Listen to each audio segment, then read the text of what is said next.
Welcome to the AFR Saints channel, where we provide you daily content on your favorite team, the New Orleans Saints. Do us a favor and hit that subscribe button. Be sure to leave your comments below and smash that like button. Who dat? Let's start with what the Saints have added here at the start of free agency. The big storyline, of course, were all of the defensive defections. David Onyemata to Atlanta, Tuttle to Carolina, Marcus Davenport to Minnesota, Caden Ellis to Atlanta.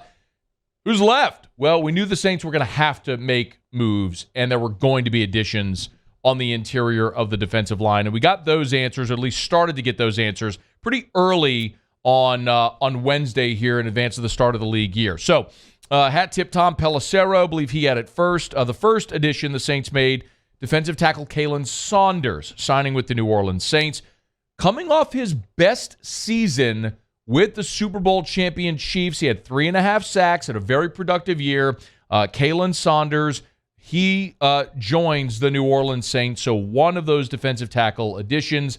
And then Pelissero came back after that report, following it up with news that defensive tackle Nathan Shepard also joining the New Orleans Saints. Shepard, a 3-year, $15 million deal, $10.18 million of it guaranteed. So that makes not one, but two defensive tackles for the Saints right here at the start of free agency. We knew that was no longer a need.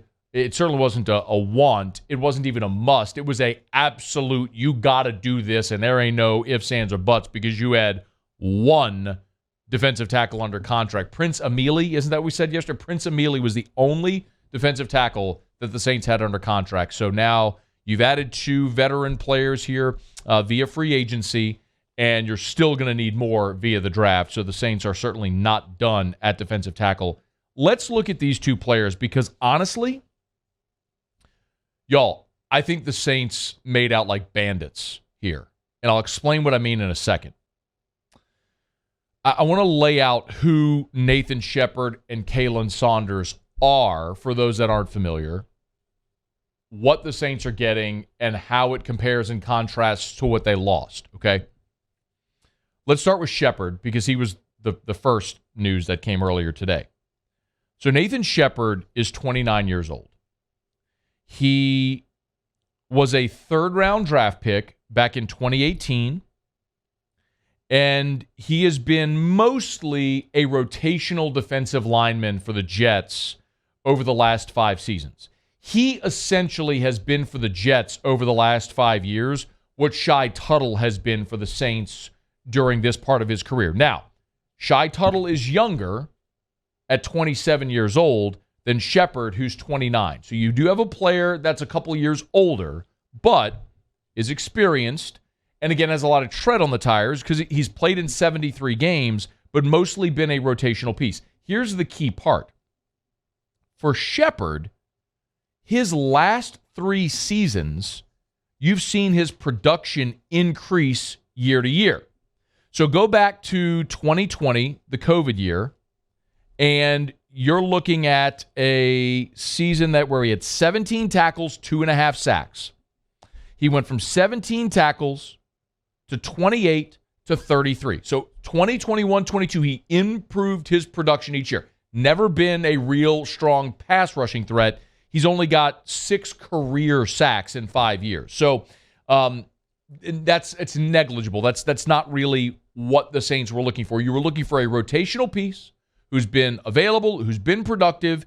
And when you look at Tuttle, this last year, Tuttle for the Saints had 26 solo tackles, 49 total, so had a productive year for the Saints. But you're talking about a guy in Shepard who has been a productive player each of the last 3 years and has played in a lot of football.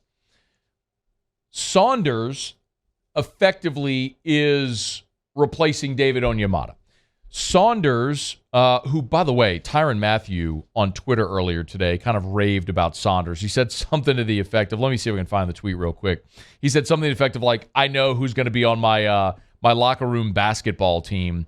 Here you go. He said, I got my basketball teammate now, might go undefeated in the locker room this year, and he tweeted Kalyn Saunders. They were teammates in Kansas City together. So you're talking about a giant dude in Kalyn Saunders who kind of famously, or however you want to say it, can do a backflip, right? So he's a big old dude, a big, interior defensive lineman who's also massively athletic. Kalyn Saunders is listed at 6 foot, 324. Y'all, I'm 6 feet. Basically put 100 pounds on me and watch me do a backflip. That's Kalyn Saunders, okay? Massive dude, interior.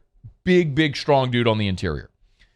Saunders was a third-round pick back in 2019. He's played all of his NFL career in Kansas City. Last year, career-high 3.5 sacks, played in a career-high 39% of the Chiefs' defensive snaps, so became a more consistent contributor on the interior of that defense. He's 26 years old. He is, in effect, replacing the production that you got with David Onyemata. 26 years old, he's played in 38 career games. This past year, played in 16, which was a career high for him. Most games played in his 4-year career. He had 48 tackles, 3.5 sacks. Put that side by side with David Onyemata. Saunders had 48 tackles. Onyemata had 43. What? Saunders had 3.5 sacks. Onyemata had 5. From an interior player, what? You're basically talking about dudes that are equal in productivity. Saunders is 4 years younger than David Onyemata. Production's equal, younger player, and cheaper. This is why I think the Saints made out like bandits with these two signings. You would have had to have overpaid to keep Tuttle and Onyemata. Tuttle got a 3-year, $19.5 million contract from Carolina. Shepard, 3 years, $15 million. So you save $14.5 million for a player, essentially a more experienced player who's been kind of equal in production. Saunders, you get a younger player than Onyemata, who, as we talked about, felt, while he had a nice bounce back year this year after missing, a handful of games last year because of the PED suspension, it was evident the Saints on the interior were not as good this past year. They were 24th in the NFL in rush defense. We've talked about that plenty. But you get younger, you get equal production. Onyemata signed a 3-year, $35 million contract with Atlanta. You get Saunders 3 years, $14.5 million. I mean, that's $20.5 million less than what you would have had to pay Onyemata. My point is, the Saints went thrift shopping. They went Macklemore on it and ended up actually coming away with what production-wise. You got a little younger at one of your spots, and you were able to do it in a way that was really financially responsible. You could have overpaid for David Onyemata. You could have overpaid for Shai Tuttle. You'd have loved to have those guys back, no doubt. But when you look at it, the Saints were able to go shake the trees and find dudes that are very similar in productivity, guys that have been available, that have stayed healthy, and you got them at a bargain relative to what you would have had to pay to keep your guys. So you'd always love to be able to keep the guys you draft. I mean, you would love to be able to just have guys become, you spend their entire career. But the old adage, we say it all the time, you can't pay everybody. You hope you make the right decisions with who to pay. And sometimes the Saints have done that. Sometimes they haven't. I mean, the most glaring example that we're going to bring up is a guy like Trey Hendrickson. They made a wrong decision.